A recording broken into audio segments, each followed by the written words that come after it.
It is a Sunday morning in North Delhi. The date is July 1st, 2018. The narrow lanes of Santnagar are already awake, choked with the humidity of summer and the noise of early commerce. In this neighborhood, privacy is a luxury that does not exist. Houses share walls, windows look into other windows, and secrets are hard to keep. But inside the two-story house on the corner, there is a silence that defies the chaos outside. The dairy shop on the ground floor, usually open by 5:30 a.m., remains shuttered. The morning milk delivery sits untouched on the doorstep. When a neighbor finally pushes open the unlatched main door and climbs the stairs to check on the family, he does not find a scene of chaotic violence. He finds order, he finds silence, and he finds 11 family members, blindfolded and bound, positioned in a formation so precise, it looks less like a crime scene and more like a ceremony. What the police are about to walk into isn't just a mass tragedy. It is a locked room mystery that will dismantle the nation's understanding of faith, family, and sanity.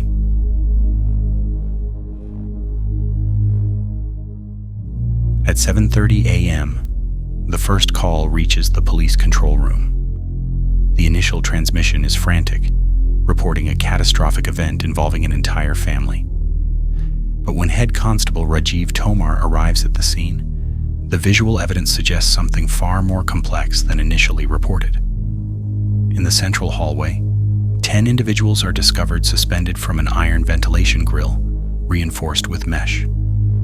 They're close together, almost touching, arranged like the heavy aerial roots of a banyan tree. Their faces are wrapped in cloth cut from bed sheets. Their mouths are taped shut. Their ears are plugged with cotton. Most chillingly, their hands are tied, some seemingly behind their backs. In an adjacent room, the police find the 11th victim. Narayani Devi, the 77-year-old matriarch of the family, is found on the floor, with clear indicators of asphyxia. Within an hour, the news breaks. The footage of the narrow alleyway swarming with onlookers becomes the defining image of the week. The narrative that takes hold immediately is one of brutal, cold-blooded murder. The logic is sound. People do not bind their own hands in this manner voluntarily. They do not silence themselves to stifle their own cries. The open main door suggests an exit strategy.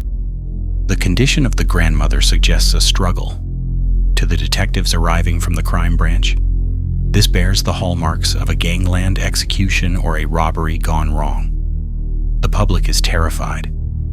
A killer, or a team of killers, capable of subduing 11 people without a single gunshot, is believed to be loose in the capital. The media begins to speculate about property disputes and vendettas. But as the forensic teams begin to dust for fingerprints, they notice something unsettling.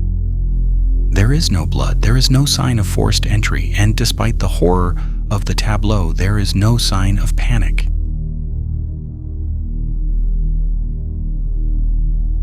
To understand why the murder theory held such weight, we must first understand the victims. In the world of criminology, mass family casualties are usually precipitated by financial ruin, domestic abuse, or a history of criminality. The Chundawat family, known locally as the Bhatias, fit none of these profiles. They were the picture of the aspiring Indian middle class. They were prosperous, educated, and deeply integrated into their community. The family had migrated from Haryana 2 decades earlier and had built a comfortable life. They owned the 3-story building they lived in. On the ground floor, the elder son, Bhavnish, ran a grocery store. The younger son, Lalit, managed a plywood and glass business. Both ventures were profitable. They were a joint family spanning 3 generations living under one roof. There was the matriarch, Narayani Devi, her widowed daughter, Pratibha, her 2 sons, Bhavnish and Lalit. along with their wives, Savita and Tina.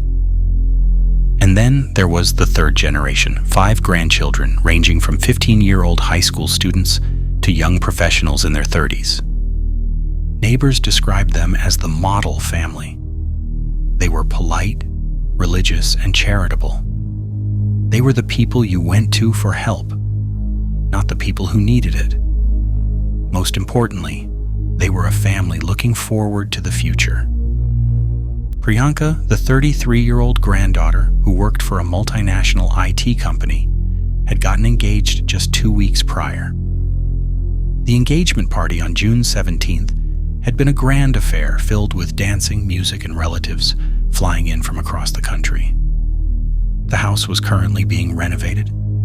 Tiles were being laid. Walls were being painted. These are not the actions of a family planning a final departure. You do not plan a wedding and a funeral in the same month. You do not renovate a home you intend to leave forever. The teenage boys, Dhruv and Shivam, were bright students with no history of delinquency. The family had no known enemies. They had no debts. So when the police cordoned off the street, the community's verdict was unanimous. This was an external attack.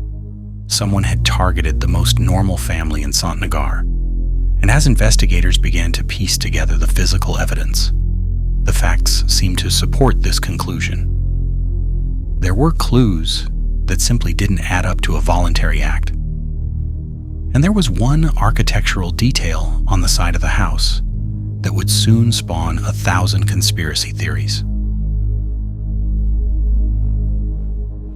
In the first 48 hours, the investigation is treated as a homicide under Section 302 of the Indian Penal Code. The detectives are looking for a third party, an intruder, a disgruntled relative, or perhaps a professional hit squad. The physical evidence presents a compelling case for murder. First, there are the bindings. Initial observation suggests that several victims have their hands tied behind their backs with telephone wires and cloth strips. Biomechanically, it is excruciatingly difficult for an individual to tie their own hands tightly behind their back and then proceed to complete the act alone. It implies coercion. It implies that someone else was in the room controlling them.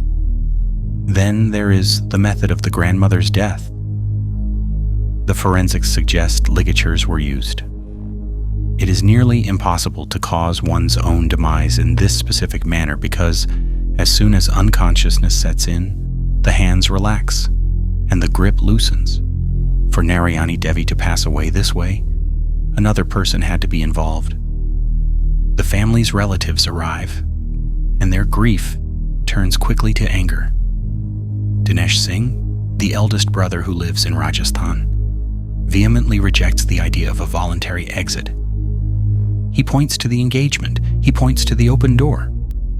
If they had done this to themselves, he argues, they would not have tied their hands. He insists that the police are trying to close the case quickly to avoid a public panic. And then there are the pipes. On the exterior wall of the house, reporters spot a strange cluster of plastic pipes protruding from the brickwork. There are 11 pipes. 4 are large, 7 are small, matching the exact demographic of the 4 men and 7 women found dead inside. Some are straight, others are bent. Crucially, these pipes do not connect to any water inlet or drainage system. They serve no functional purpose. The neighborhood whispers turn into a roar. Were these pipes installed to let the souls escape? Was this the work of an occultist, a tantric, who had groomed the family for a dark ritual?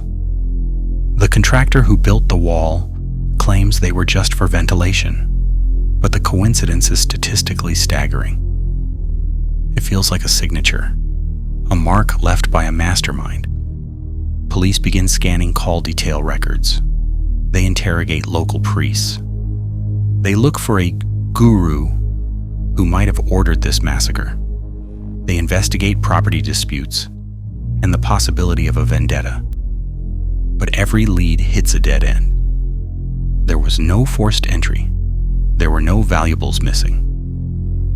The women were found wearing their gold jewelry. A robbery homicide would have stripped the house clean. The investigators are stuck between two impossible realities. It looks like murder, but the house was locked from the inside. It looks like a ritual, but there is no sign of an outsider. The breakthrough comes not from the crime scene itself, but from a camera mounted on a neighbor's wall across the street. The police seize the hard drive containing CCTV footage from the night of June 30th. They sit down to watch the final hours of the Chundawat family, expecting to see a gang of intruders slipping into the shadows. Instead, they see the family, and what they are doing chills the investigators to the bone. The footage is grainy, black and white, and devastatingly clear. At 10 p.m., Savita, the elder daughter-in-law, and her daughter Neetu are seen carrying 5 plastic stools into the house. These are the same stools that will be found overturned in the hallway the next morning. 15 minutes later, the teenage boys, Dhruv and Shivam, are seen carrying a bundle of electrical wires from the family's plywood shop downstairs. These are the wires that will be used to bind their own hands. At 10:39 p.m., a delivery boy arrives with 20 rotis.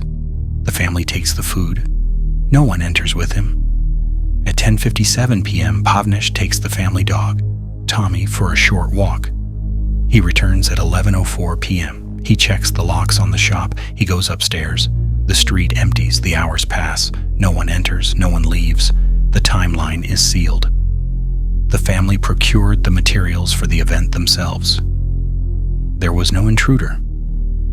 The murderers were the victims themselves. But why? Why would a prosperous, happy family with a wedding on the horizon systematically prepare for their own end? The answer lies in a stack of 11 registers, diaries, discovered in a drawer near the family temple. These books, written over a period of 11 years, contain the script for the tragedy. The handwriting belongs mostly to Priyanka and Neetu, the nieces. But the voice belongs to Bhopal Singh, the family patriarch who died in 2007. The diaries reveal that the younger son, Lalit, believed he was possessed by his father's spirit. For over a decade, Lalit had been dictating instructions to the family, claiming they were direct orders from their deceased father. The diaries were not just spiritual musings. They were an instruction manual for living.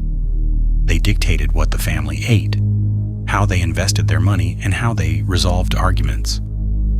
Crucially, the family believed it worked. Their business had grown. Their status had improved. Every success was attributed to following Daddy's orders. Lalit had become the absolute authority, the conduit to the divine. The final entries describe a ritual called the autopsy, the banyan tree worship. The notes instruct the family to suspend themselves in a formation that mimics the roots of a banyan tree. The instructions match the crime scene with forensic precision. Cover your eyes so you see nothing but the spirit. Tape your mouth to maintain silence. Tie your hands to restrict movement. The notes explain the grandmother's death too. They state that because she is too heavy and elderly to participate in the suspension, she should perform the ritual lying down. This explains her condition. It was likely an act of assistance performed by her sons to help her complete her part of the ceremony. But the most heartbreaking revelation in the diaries is the intent. This was not a desire to die. The final entry promises that at the moment of the ritual, the earth will shake, the sky will tremble, but do not fear. I will come and save you. I will release you. They believed that the spirit of Bhopal Singh would physically intervene, save them from death, and grant them even greater power and prosperity. They had kept water in a cup, waiting for it to change color as a signal of his arrival. They had soaked chickpeas in the kitchen for the next morning's breakfast. They stood on those stools, bound and blindfolded, fully expecting to step down and eat that breakfast. They were not seeking death. They were seeking salvation.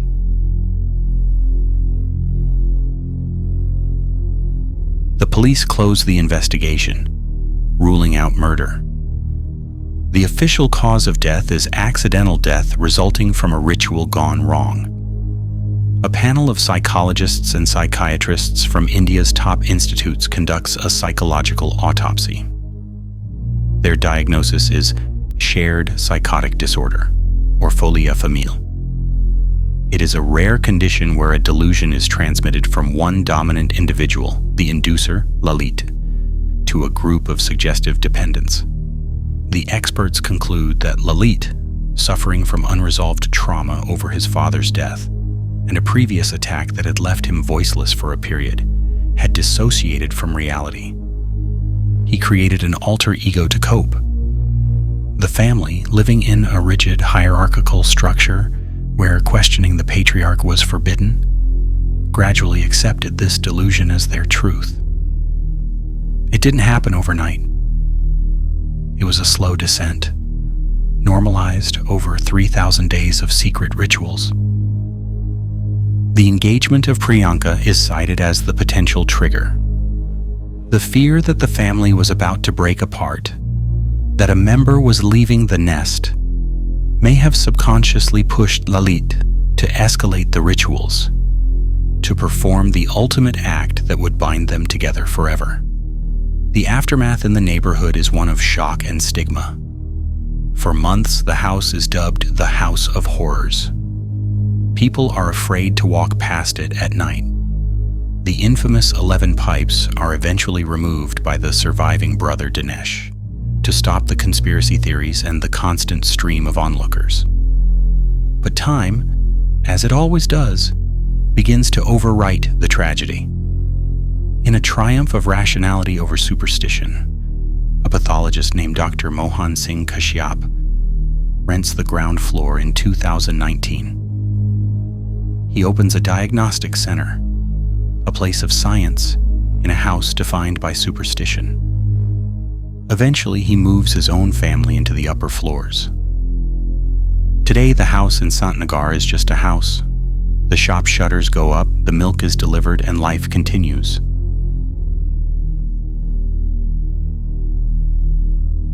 The Burari case remains one of the most unsettling chapters in modern criminal history because it denies us the comfort of a monster.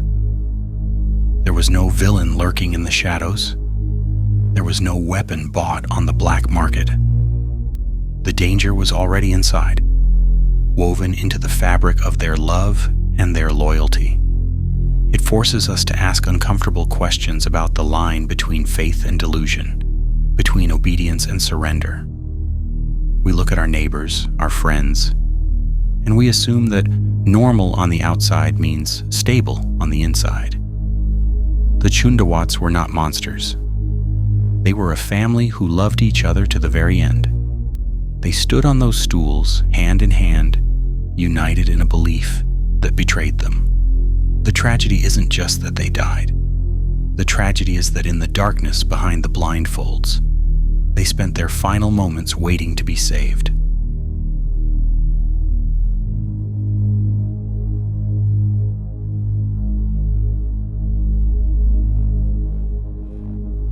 Thanks for watching Eastern Shadows. This is LJ Easton. Be safe, and I will see you next time.